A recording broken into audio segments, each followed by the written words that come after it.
For more insights on the latest situation, we're joined by Dr. Ehsan Movahidian, a lecturer at ITU University, live from Tehran. Dr. Ehsan, thank you so much for being with us on Asia One. Now, Iran has suspended its commitments under the Islamabad MOU. This statement was made today, and it said that the United States violated the agreement first. What does this decision mean for the future of U.S.-Iran diplomacy?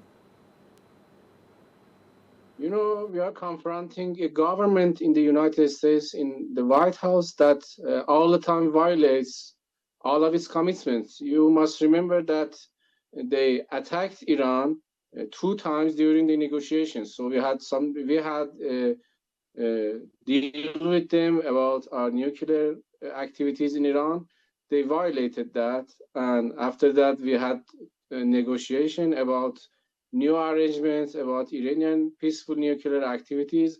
And again, they violated that. They attacked Iran. They attacked Iranian infrastructures. They killed Iranian commanders. They martyred Iranian supreme leaders. All the time they are attacking our infrastructure. So when you are dealing with a government that violates all of its commitment and doesn't believe in any kind of norms, any kind of regulations, you cannot deal with them. You cannot, sign anything with them.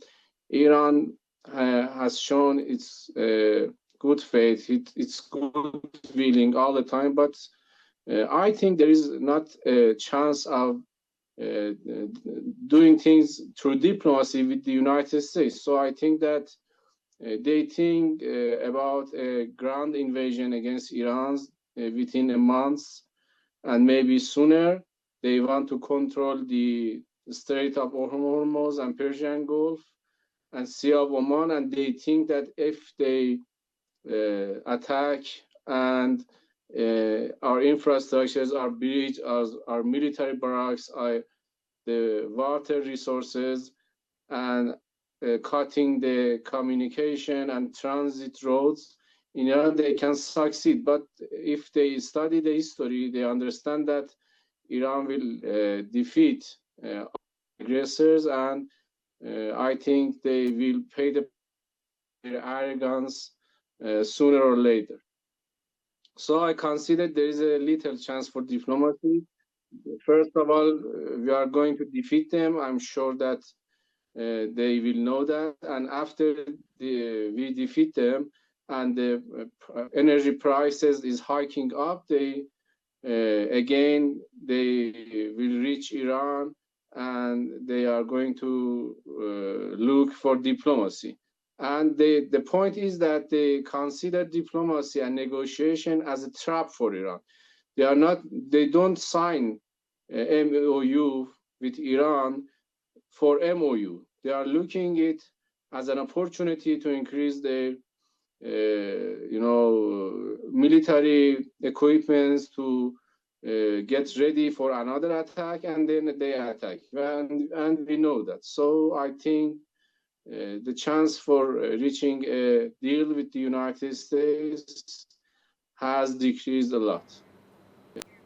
The United States has now carried out strikes for a 7th consecutive night, while Iran continues to retaliate across the Gulf. What is Iran's current military and political strategy?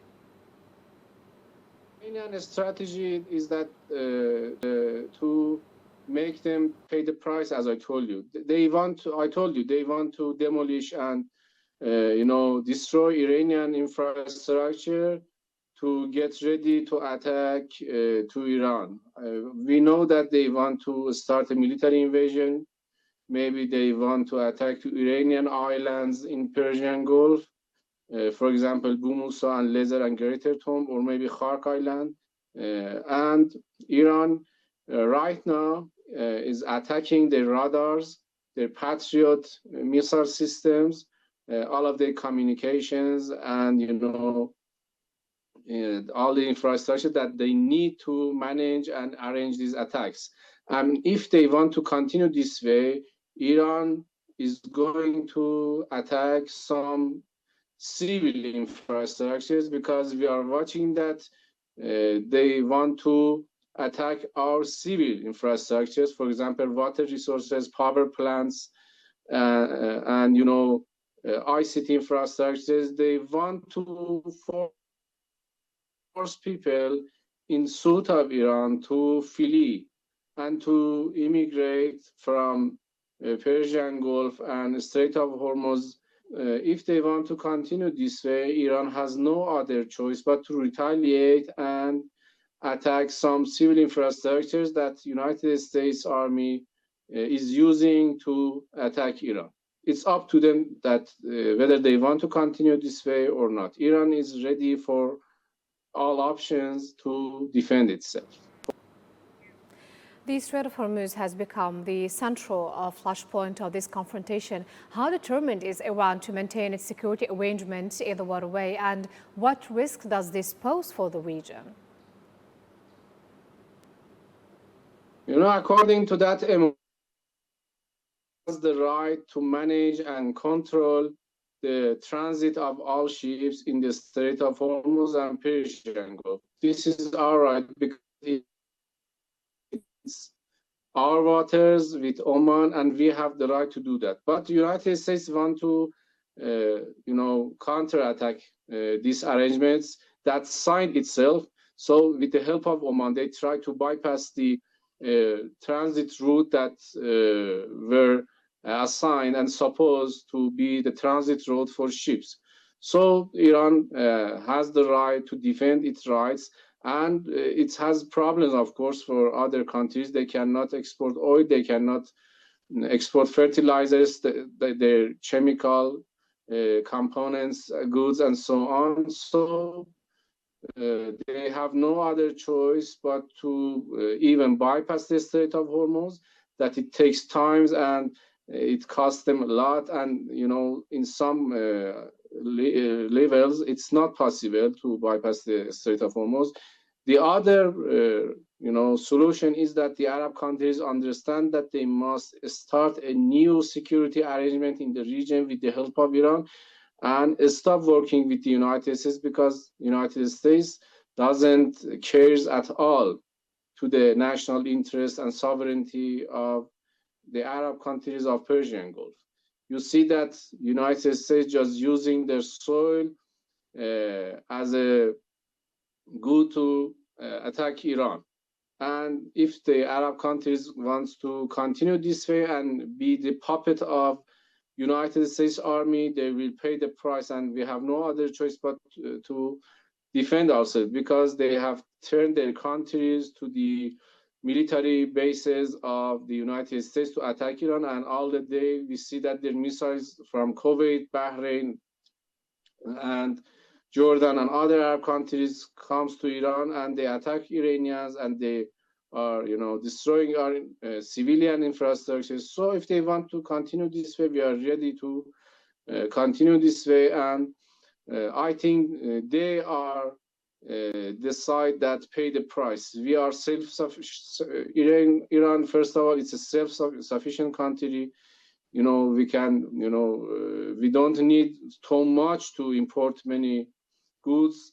We have fruit, we have water, we have electricity. We have been under the U.S. sanctions for more than 47 years, so we know how to continue and counterattack their attacks and sanctions. But Arab countries have a lot of problems in this. If they want to continue this way, and if they want to survive, they must change the security arrangements and security framework that they dependent on that for more than 4 decades.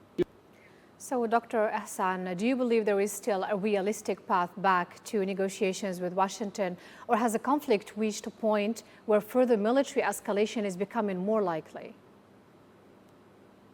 I think the military escalation is more likely to happen, because the United States has shown that it doesn't care about anything.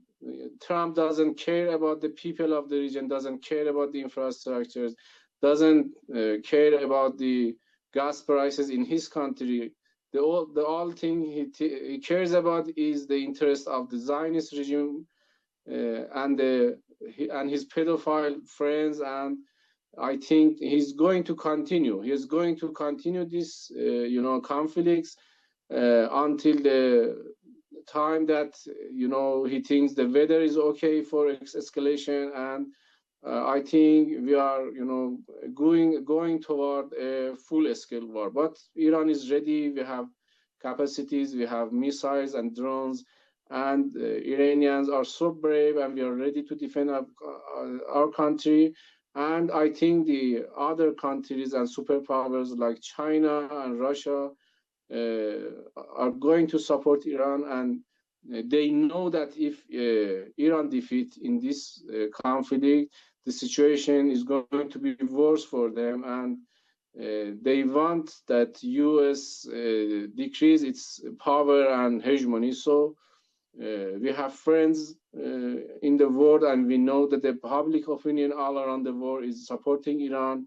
Our Pakistani friends, the Muslim people of Pakistan are supporting Iran, and we are seeing that, and we are so appreciated, and we are so grateful of your support.